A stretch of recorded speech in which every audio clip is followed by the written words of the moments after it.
Five,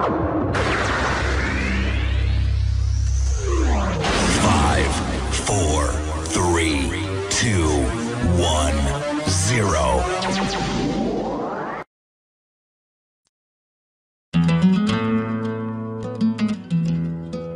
L'archipel des Comores, terre d'investissement.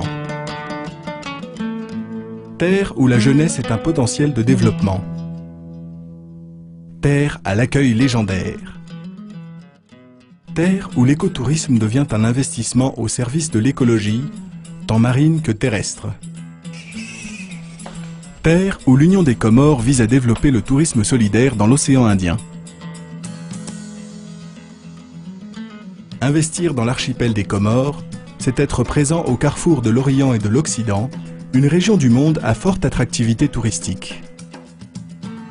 Découvrez l'archipel des Comores, l'inédit, à l'avenir magnifique, tant pour les touristes que pour les investisseurs. Petit coin du monde où les opportunités d'investissement restent énormes. Avec des sites aux belles plages de sable doré ou blanc, pouvant accueillir l'implantation de lodges, les criques rocheuses aux eaux turquoises sont de vrais petits paradis. Ngazidja, Bouni et Malé sont des perles de beauté. À Moélie, la cascade de Chindreni, au pied du lagon, devient l'abri naturel des tourmondistes. Enfin, Anjouan et son plus beau site balnéaire Moya permet de nombreuses activités nautiques. L'archipel des Comores, c'est un beau pays. Tout est à faire. Le pays est très vierge. Il faut venir aux Comores parce que déjà il y a la paix. L'avenir des Comores aujourd'hui, comment je le vois, c'est une destination magnifique pour les touristes, pour les investisseurs. C'est un pays accueillant de nature. Investir dans l'archipel des Comores, c'est investir sur une terre où les possibilités sont nombreuses. Le secteur bancaire aux Comores se compose de 3 banques commerciales, d'une banque de développement et de 2 réseaux de mutuelles d'épargne et de crédit. La Société nationale des postes et des services financiers abrite les services de la Caisse nationale d'épargne, les comptes chèques postaux et la Western Union. L'unité monétaire comorienne est le franc comorien. L'équivalent c'est de 1 euro pour 491,96 francs comoriens. Avec près de 800 000 habitants, l'archipel des Comores, autrefois secoué par des crises séparatistes, a retrouvé une stabilité et la caution des instances internationales.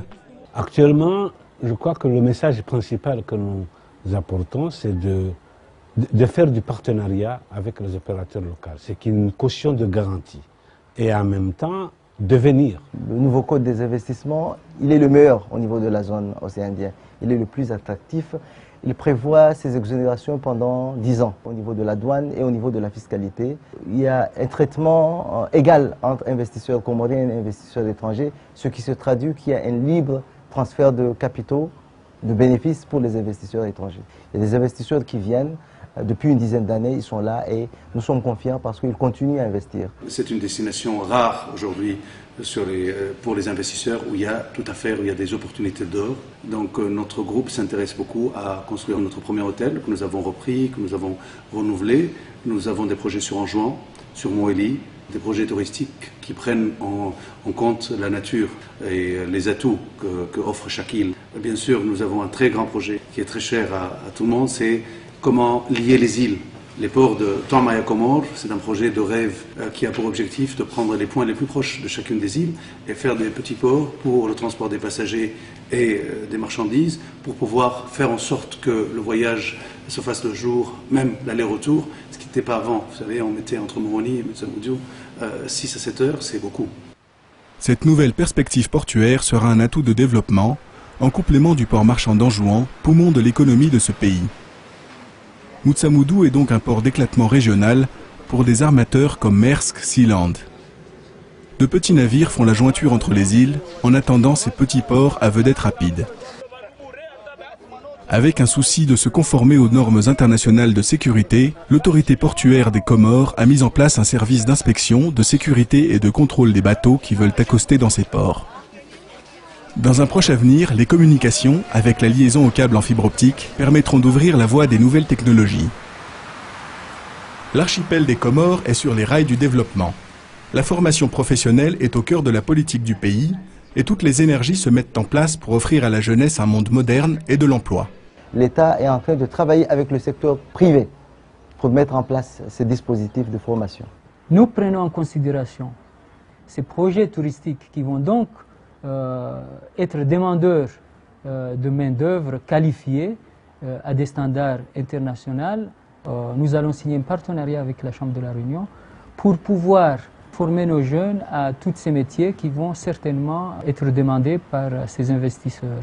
La jeunesse comorienne est très polyglotte. Vous trouvez des guides qui parlent 5 langues, mais en tout cas au minimum on maîtrise bien l'anglais, le français et la langue arabe. Mais au-delà de ça, avec le potentiel qu'on voit, avec cette ouverture vers le monde, avec cette détermination, je crois que des vraies solutions sont à l'horizon et je suis convaincu qu'on verra un vrai changement, que le taux de chômage va baisser, qu'on verra une jeunesse comorienne qui pourra construire l'avenir de ce pays. Quand on sait que nous avons un tourisme de proximité extrêmement fort, nous avons à Mayotte un potentiel réel d'Européens qui viennent à Mayotte, qui travaillent, des métropolitains, qui représentent entre 10 et 15 000 personnes, qui veulent connaître du pays. Il faut que l'on s'organise pour pouvoir capter ce marché régional et nous appuyer dessus pour professionnaliser le secteur. Une table ronde des opérateurs touristiques participe à améliorer le secteur. Une charte de qualité de tourisme devrait en être. C'est ainsi qu'au cours de cette réunion, différents points ont été abordés avec les institutions locales, le ministère, mais surtout avec les compagnies aériennes qui desservent l'archipel. On ne peut pas développer le tourisme si on ne développe pas le transport. Je crois qu'aujourd'hui, il y a une responsabilité de la classe politique, de la communauté internationale, à aider les Comores à ne pas être isolés. Il y a Air Madagascar qui dessert les Comores directement vers Paris. C'est ainsi qu'à l'aéroport international de Moroni, un nouveau terminal aux normes internationales, pouvant accueillir des gros porteurs, a vu le jour. Plusieurs compagnies, telles que Kenya Airways, Air Austral, Air Madagascar, African Comoros Express et Comores Aviation International, relient les Comores au reste du monde.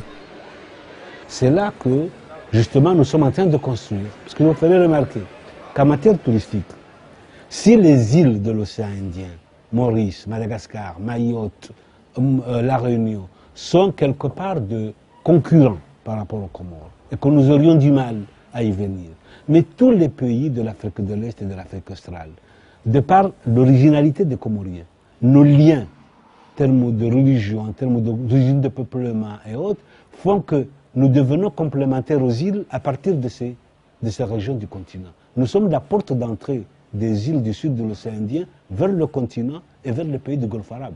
Aujourd'hui, on peut créer une entreprise aux Comores en 2 jours. On peut avoir toutes les autorisations spéciales en 1 semaine.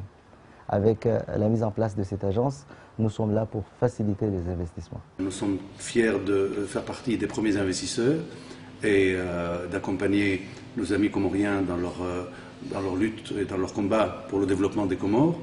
Partie intégrante de la zone euro, il a une monnaie forte qui est liée à l'euro et ça c'est un atout majeur pour un investisseur. Vous savez qu'aux Comores, on peut développer un tourisme vraiment particulier parce qu'on a des atouts incroyables. Vous venez à la Grande Comore, vous découvrez le volcan Kartala qui est unique au monde. Vous allez à Moélie par exemple, vous avez le parc marin et des espèces endémiques uniques au monde. Vous allez à Anjouan, vous avez ces forêts sauvages et encore vierges à découvrir, uniques au monde. Donc je pense qu'en 1 semaine, vous faites le tour de l'archipel et vous partez content, vraiment content. Imaginez votre investissement devenir notre réussite commune. L'archipel des Comores, l'inédit, naissance d'un petit paradis.